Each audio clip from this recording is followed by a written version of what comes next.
भंडारा गोंदिया जिला वासियों के लिए खुश खबर है।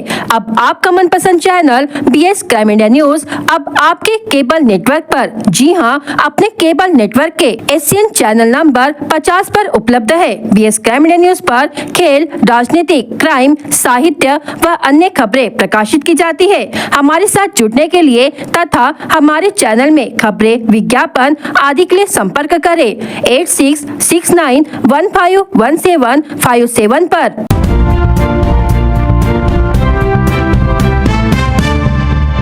मध्य प्रदेश से महाराष्ट्र में रेत की तस्करी का कारोबार धड़ल्ले के साथ चल रहा है। मध्य प्रदेश की रेत ट्रकों में लादकर महाराष्ट्र की सड़कों को लांघकर गंतव्य स्थान पर पहुंचाई जा रही है।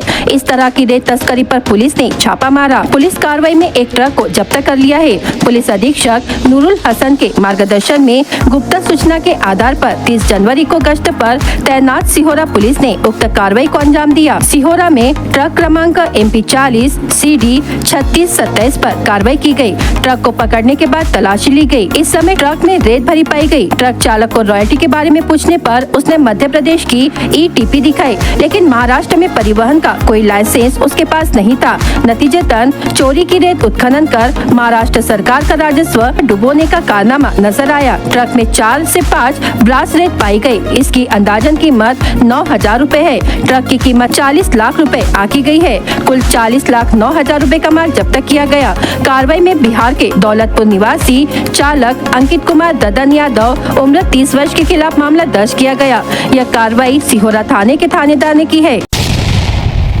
भंडारा जिले की वर्ठी पुलिस ने अवैध रूप से रेती परिवहन कर रहे 2 ट्रैक्टर जब्त कर बड़ी कार्रवाई की है। पुलिस को गुप्त सूचना मिली थी कि मौजा टाकड़ी से 2 ट्रैक्टर अवैध रूप से रेती लेकर जा रहे हैं। सूचना के आधार पर पुलिस ने टाकड़ी गांव के पास नाकाबंदी की, जहां बिना नंबर के 2 ट्रैक्टर रेती ले जाते हुए पकड़े गए। इनमें से एक नीले रंग का स्वराज 735 AFE ट्रैक्टर था, जिसे टाकड़ी निवासी राजेश युवराज को थे उम्र 25 वर्ष चला रहा था। दूसरा शेंदरी रंग का स्वराज ट्रैक्टर था, जिसका चालक पाउनी निवासी दिनेश रीमाचंद कांतोड़े उम्र 24 वर्ष था।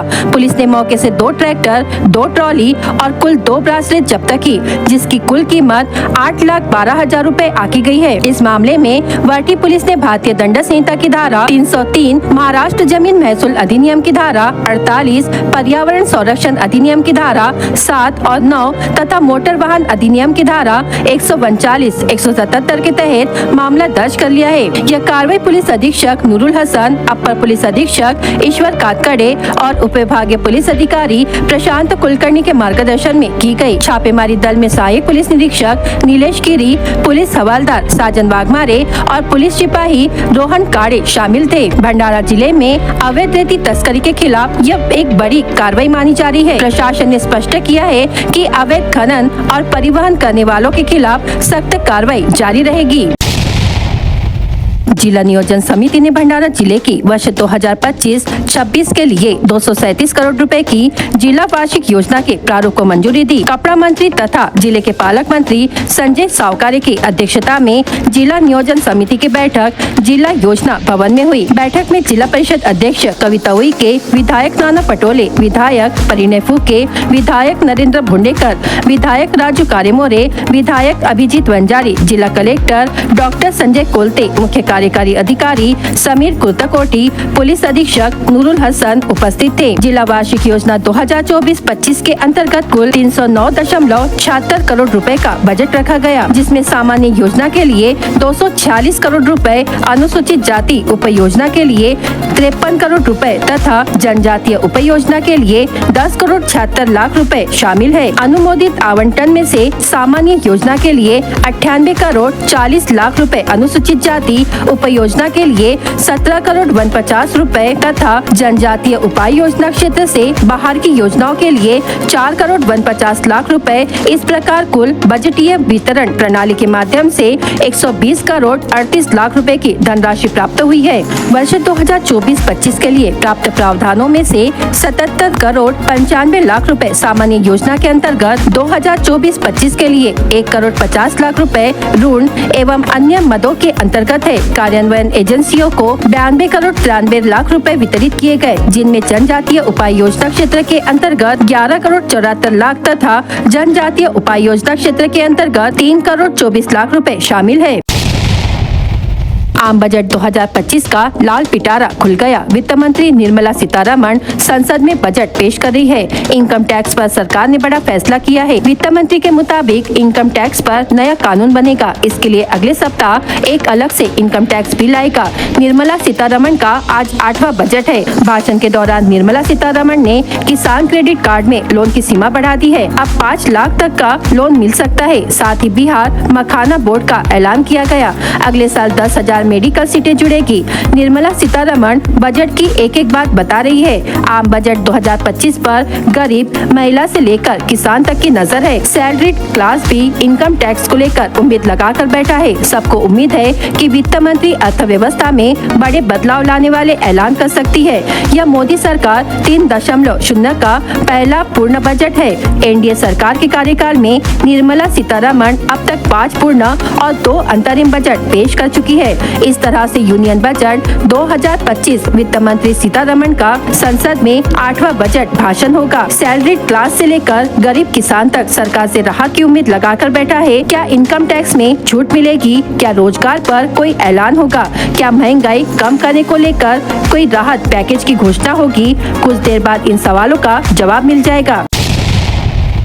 आज प्रस्तुत किया गया केंद्र सरकार का बजट 2025 देश के विकास के लिए कई महत्वपूर्ण कदम उठाता है। वित्त मंत्री निर्मला सीतारमण ने आयकर में बड़े बदलावों का ऐलान किया है। इस बजट में आयकर के स्लैब्स में बदलाव किया गया है। अब 4 लाख तक की आय पर कोई भी कर नहीं लगेगा। वहीं 4 लाख से 8 लाख तक 5%, 8 लाख से 12 लाख तक 10% और इसी तरह आय बढ़ने के साथ कर की दर भी बढ़ेगी। इस बदलाव के कारण 12,75,000 तक की आय वाले लोगों को कोई कर नहीं देना होगा, क्योंकि 75,000 की मानक कटौती का लाभ दिया जाएगा। कृषि क्षेत्र के लिए कई नई योजनाएं पेश की गई हैं। पीएम धनधान्य कृषि योजना के तहत 1.7 करोड़ किसानों को लाभ मिलेगा, खासकर उन जिलों में जहां कृषि उत्पादकता कम है। इसके अलावा दलहन और कपास के उत्पादन को बढ़ाने के लिए 6 साल का कार्यक्रम शुरू किया गया है। इस कार्यक्रम से भारत को आयात पर कम निर्भर रहना पड़ेगा। आयात पर निर्भरता कम करने के लिए सरकार ने खाद्य, उर्वरक और ग्रामीण रोजगार के लिए 4.57 लाख करोड़ की सब्सिडी का ऐलान किया है। इसके साथ ही महात्मा गांधी राष्ट्रीय ग्रामीण रोजगार गारंटी योजना के लिए 86,000 करोड़ का आवंटन किया गया है। सरकार का लक्ष्य भारत की जीडीपी वृद्धि दर को 6.3% से 6.8% तक बनाए रखना है और इसके लिए निजी निवेश को बढ़ावा दिया जाएगा। इस बजट में वित्तीय घाटा को घटाकर 4.4% तक लाने का लक्ष्य रखा गया है। इस बजट के तहत मध्यम वर्ग को राहत, किसानों के लिए योजनाओं का विस्तार और निवेश व रोजगार के अवसरों को बढ़ावा देने का प्रयास किया गया है। राज्य के कपड़ा मंत्री तथा भंडारा जिले के पालक मंत्री संजय सावकारे ने भंडारा जिले के दौरे के दौरान भंडारा सिल्क इंडस्ट्री प्राइवेट लिमिटेड, कन्हाल गांव और सिल्क इंफ्रास्ट्रक्चर सेंटर जमनी को भेंट देकर स्वचालित रेलिंग इकाई और टसर और शहतूत रेशम उद्योग केंद्र का दौरा और निरीक्षण किया। इस अवसर पर पालक मंत्री ने अधिकारियों से रेशम उद्योग के विकास के लिए विभिन्न उपायों, उत्पादन प्रक्रिया की जानकारी और भविष्य के अवसरों के बारे में विस्तृत समीक्षा की। उन्होंने कहा कि ग्रामीण क्षेत्रों के आर्थिक उत्थान में रेशम उत्पादन महत्वपूर्ण भूमिका निभाता है। यह उद्योग कृषि से संबंध है और अल्पावधि में उच्च लाभ उत्पन्न करता है तथा रोजगार सृजन को बढ़ावा देता है। वर्तमान में शहतूत रेशम उद्योग महाराष्ट्र के 27 जिलों में संचालित है, जबकि टसर रेशम उद्योग पारंपरिक रूप से पूर्वी विदर्भ के भंडारा, गोंदिया, गढ़चिरौली और चंद्रपुर जिलों में संचालित है। इससे जनजातीय क्षेत्रों के किसानों को स्थिर आय का एक अच्छा विकल्प उपलब्ध हो रहा है। इस अवसर पर विधायक कार्य मोरे, जिला परिषद सदस्य यशवंत सोनकुसरे, भंडारा सिल्क उद्योग संचालक खेमचंद सोनकुसरे, पुलिस निरीक्षक सुरेंद्र बेलखेड़े, अनुविभागीय अधिकारी बाल पांडे, प्रभारी तहसीलदार SY चांदेवा सहित विभिन्न प्रशासनिक अधिकारी उपस्थित थे। राज्य के मुख्यमंत्री देवेंद्र फडणवीस ने भंडारा पुलिस की सराहना की और उन्हें बधाई दी है। इसका कारण था कि भंडारा पुलिस द्वारा साइबर फ्रॉड को कम करने के लिए शुरू की गई साइबर बोर्ड प्रणाली। मुख्यमंत्री ने प्रशासन को 100 दिनों में सुशासन प्रदान करने और जनता को बेहतर सेवा उपलब्ध कराने के लिए गृह विभाग को एक कार्य योजना सौंपते हुए 100 दिनों का लक्ष्य दिया था। इसी के तहत पुलिस अधीक्षक नूरुल हसन की संकल्पना से भंडारा पुलिस ने राज्य में पहली बार साइबर बोर्ड प्रणाली शुरू की है। इस प्रणाली के माध्यम से साइबर फ्रॉड पीड़ित व्यक्ति को घर बैठे यह जानकारी मिल सकेगी कि उसे ठगी होने पर क्या उपाय करने चाहिए और किस तरह की सावधानियां बरतनी चाहिए। भंडारा जिले के नागरिक यदि किसी साइबर फ्रॉड का शिकार होते हैं तो वे 7447470100 नंबर पर शिकायत दर्ज करा सकते हैं। इस पुलिस पहल की वजह से भंडारा जिले की प्रतिष्ठा बढ़ी है और यह ऐसी प्रणाली शुरू करने वाला राज्य का पहला जिला बन गया है।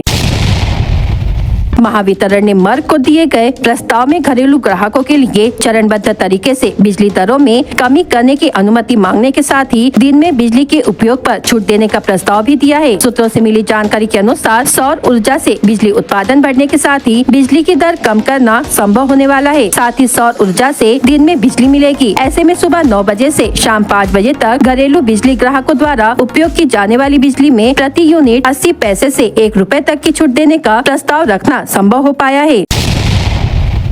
आर्थिक सर्वेक्षण 2025 में एक अहम चेतावनी दी गई है। अगर अमेरिकी शेयर बाजार में गिरावट आती है, इसका कारण है अमेरिका में ऊंची वैल्यूएशन और पॉजिटिव मार्केट सेंटिमेंट्स। रिपोर्ट में कहा गया कि अगर भारत में बाजार गिरता है तो नए और युवा निवेशकों के लिए यह बड़ा झटका साबित हो सकता है। कोविड-19 महामारी के बाद बड़ी संख्या में नए निवेशकों ने भारतीय शेयर बाजार में एंट्री की है। इनमें से कई निवेशक अब तक कभी लंबी या बड़ी गिरावट नहीं देख पाए हैं। रिपोर्ट में कहा गया है कि अगर 2025 में बाजार में करेक्शन आता है तो इससे निवेशकों की भावनाएं और उनकी खर्च करने की क्षमता बुरी तरह प्रभावित हो सकती है। अमेरिका में फेडरल रिजर्व ने ब्याज दरों में कटौती को लेकर मिले-जुले संकेत दिए हैं। पहले जहां 2025 में 100 बेसिस पॉइंट कटौती की उम्मीद थी, अब इसे घटाकर 50 बेसिस पॉइंट कर दिया गया है। हाल ही में federal open market committee (FOMC) की बैठक में ब्याज दरों को स्थिर रखा गया। हालांकि फेड चेयरमैन जेरोम पॉवेल ने साफ कर दिया कि मार्च 2025 में दरों में कटौती की कोई संभावना नहीं है, लेकिन अगर कटौती होती है तो इसका शेयर बाजार पर सीधा असर पड़ेगा।